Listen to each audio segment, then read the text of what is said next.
Hi, welcome back again.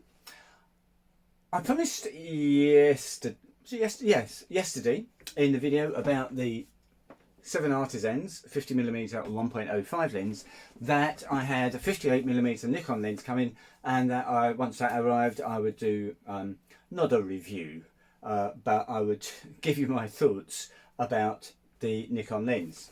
Well, guess what? It's just turned up in the post. It's the Nikon Nikon 50mm 1.4G lens. A little bit of history while I unbox this.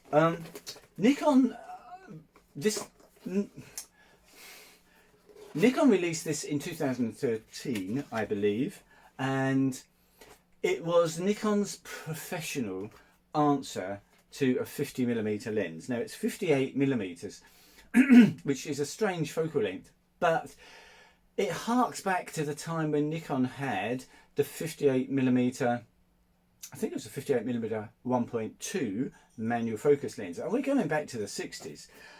And it was an attempt by Nikon, I'm told, I think, that to sort of have a link to that lens, which is a classic. That is a highly sought after lens. I think it's now become a collector's piece. I don't think you can buy one for less than £2,000 or £3,000 if you can find one for sale. So here we have the 1.8, 58mm 1.4. It's a 50mm lens. It's big. It's very big. It's not that heavy. It's actually quite light actually, compared to the 7 Artisans. I'm just going to move the camera a minute. Hold on a second, guys. That's better. Yeah, it's a little bit lighter than the 7 Artisans. It's probably about the same, I'm guessing, as the 50mm 1.2 manual lens from Nikon. Yeah, it's much the same. So it's a nice weight. It's very nice indeed. It's a humongous front element. Well, not element, opening, and obviously the normal F mount at the back. So let's try this now. When it comes to my wedding photography, I shoot with the Z5. And I've been shooting it's been crazy over the last 3 months. I've shot 28 weddings, I think, over the last 3 months. And my setup has been the 50mm 1.4G lens on the Z5 and the 24-70 on the D780. I'm not a huge fan of zoom lenses. I used to be. I used to shoot entire weddings with zoom lenses. But over the last, well, since I got Sony, nearly 3 years ago, I got all prime lenses, 35, 50 and 85 for the Sony, and that forced me to get away from zoom lenses. And since then I've used mainly prime lenses. I do use the 24-70 because it basically gives me 3 lenses on 2 cameras. So what I'll do is I'll either zoom to 24mm on the D780 and shoot to get wide angle, or I can pop out to 70 to get in a bit closer. I don't do much in between, so it's really kind of just 2 lenses on the camera at the same time. That's been my setup. This is 58, and I'm interested to see how much difference that makes on the Z5. Can I just swap this for the 50mm? I'm hoping I can. I'm hoping all I need to do is literally take the same shot, step back half a step, and I've got the same shot that I've had with the 50mm. I think that's probably going to be the case. So I think my setup is going to be the 58mm on the Z5 and the 24-70 on the D780. The 24-70 on the Z5 really doesn't work. I just want to put this on just see what that looks like. Really doesn't work. It's a bit too heavy, it's a bit too big for the Z5. So let's pop this on. Cool, this is fun, this is. Right. So there we have it. On the Z5. That's gorgeous. That really feels nice. Yeah, I like that a lot. Right, beautiful gold printing on it. So how is this different to the 50mm 1.4 G lens? They're both G lenses. They've both got the manual and autofocus switch on the side. Yeah, okay. So the 1.4 sells on eBay for I guess about £200. So what's that, $250, $260? This guy has just cost me nearly £1,400, so about $1,700. It's a big investment, which is why, having now got to a position, I don't know if you can see these, are they in shot? Where I've got four 50mm lenses. Something's got to go, because my investment in 50mm lenses is way over the top. Either that's got to go back, either the 7 Artisans has got to go back, I sell this on eBay, or I sell this on eBay, I don't know. And that is what this is all about. Why is the 58 so much more expensive? I mean, it's pretty eye-watering prices for a 50mm prime lens. Why is it so much more than the 50mm? And I'm not a great specs guy. The few things I know is that it has nano coating on the glass, which is allegedly going to give me less flare, less chromatic aberration. Don't know, it just improves the images. And it's only and Nikon only use it on their top quality professional lenses. And I'm told, I've done a lot of research about this lens, and to be honest, I'm very interested to find out just how much different it is to the 50mm, because I don't see an awful lot of technical difference. It has got a 9-blade aperture, as I think this has only got a 7, so more round spots of light, and but I'm expecting it to be very subtle, to have the overall image quality to be a little bit more of whatever it is that the 50mm lens does. The only way to find out is to go and take some shots. So I'm off now. I'll take some shots. We'll then come back and I'll show you the shots in Lightroom. We'll do a comparison between the 50mm and the 58mm. And I will then make the decision and tell you what I'm doing regarding my 50mm lens lineup. Back soon. Hi there, so here we are looking at, as you can see, 6 photos taken, one with the 58mm 1.4G and one with the 50mm 1.4G, and we'll do a side-by-side comparison. First shot I took focused on this leaf here, I think it was. First one is with a 58mm lens. I took this so we could get some idea of whether or not it focuses okay in bright backlit situations. As you can see, we've got the sky completely blown out here. It's quite bright out today. Lots of backlight on the leaves. The second shot is my cat. Again, quite well backlit, but a chance also to see what it does to the background, and maybe even have a look at the sharpness as well. And the third shot, a similar sort of one, really looking for what it does with speckles of light in the background. So back to the first one. Now this is straight out of camera. I am actually going to do a little bit of work, just for 30 seconds, just the sort of thing that I would do normally to all of the photos that I produce for a wedding. So it's just a basics preset that I apply, and that just moves some of the sliders around to just improve the photo, add some sharpening, a little bit of noise reduction, and also on lens correction it's ticked both of those boxes there.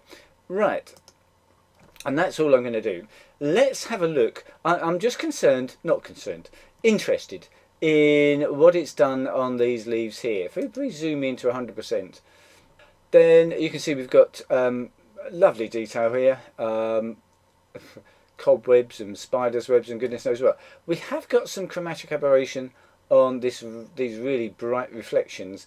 The leaves are wet, so it's reflecting direct sunlight. I'm not sure if I can do anything more with that.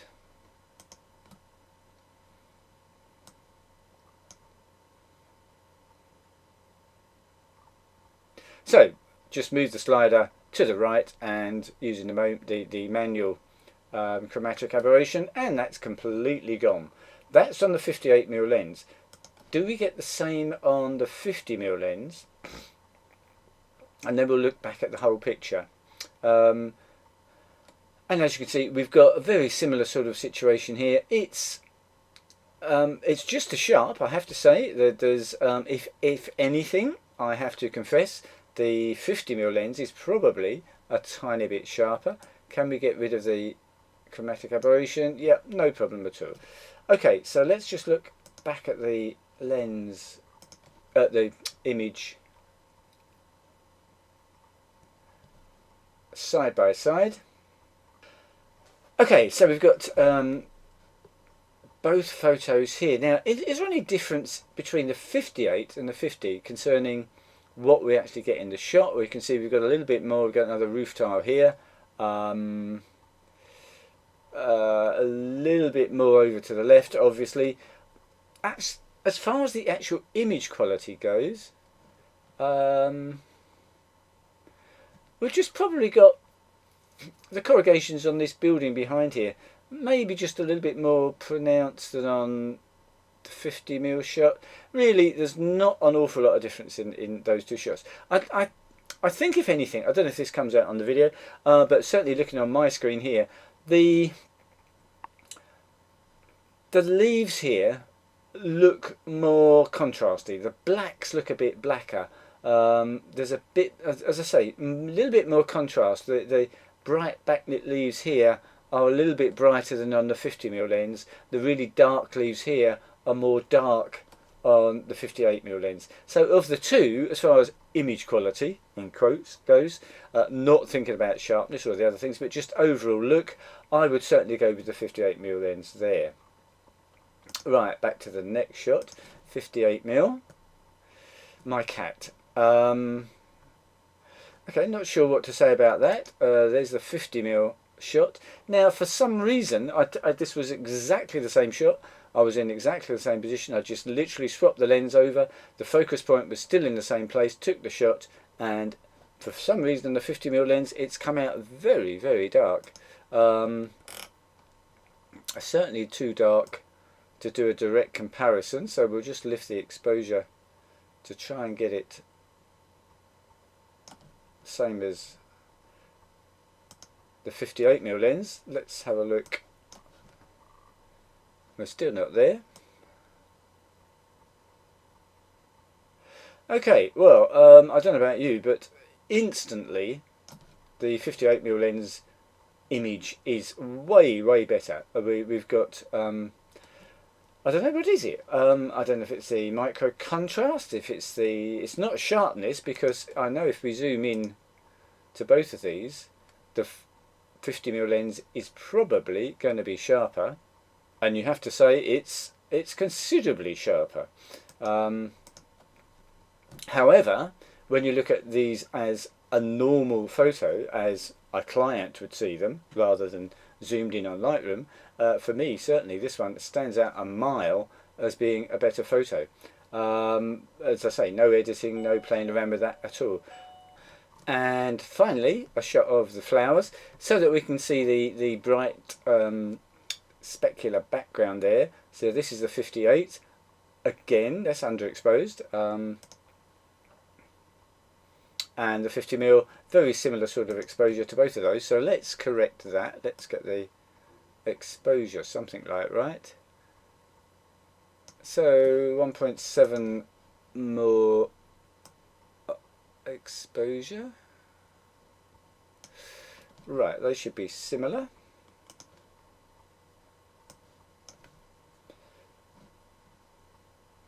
Okay, so which one looks best? Well, I have to say the 58mm one has got more. It's got bigger. I'm not sure what the technical term is. Bigger blobs of light. Are they better? Let's look at over here and over here. So the 58mm lens, as you can see, has completely obliterated the background.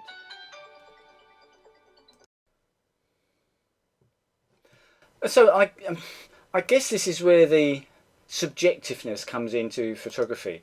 When you look close in, maybe you prefer the 50mm. Sorry, let me just zoom back out. Maybe you prefer the 58mm.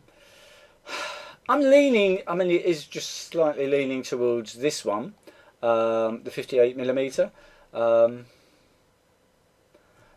There's not a huge difference, but yes, I think that's the one that I prefer. So going through all these, definitely. No, I got that the wrong way around. Sorry. Definitely, the cat is vastly better on the 58mm, and it's a close call on the other two shots. But given that mostly I'm photographing people, and although my cat isn't a person, this is more like the sort of shots that I'll be getting. Let me show you the sort of shots that are my sort of shots. So here's this from a wedding about 10 days ago. 50mm 1.4, shot at 1.4. These are the sort of shots that I love, and that are, if you like, my signature shots at a wedding. And this sort of shot here, I just love these shots. So, what lens am I?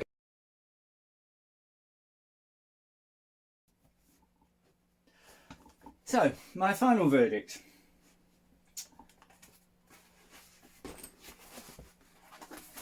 The 7 Artisans lens, as you can see, boxed up, and it's going back. Not because I don't like it. Not because it's not a good lens. It's a brilliant lens, and if you're after a manual focus, really fast wide aperture lens, that is a brilliant choice. It's a lovely, lovely lens. It's just that this guy, the 58 1.4G lens, I've taken a few more shots since I did the Lightroom look, and I love it. This is going to be a very big part of my wedding photography from now on, more so even than when I had the 50 1.4. So the 50 1.4 is being sold as well, and I'm debating whether to keep the 50 1.2 manual focus lens. I will probably hang on to that, so that I've got a 1.2 lens that's manual focus, just for the odd shot here and there, and maybe for some other stuff, some non-wedding photography.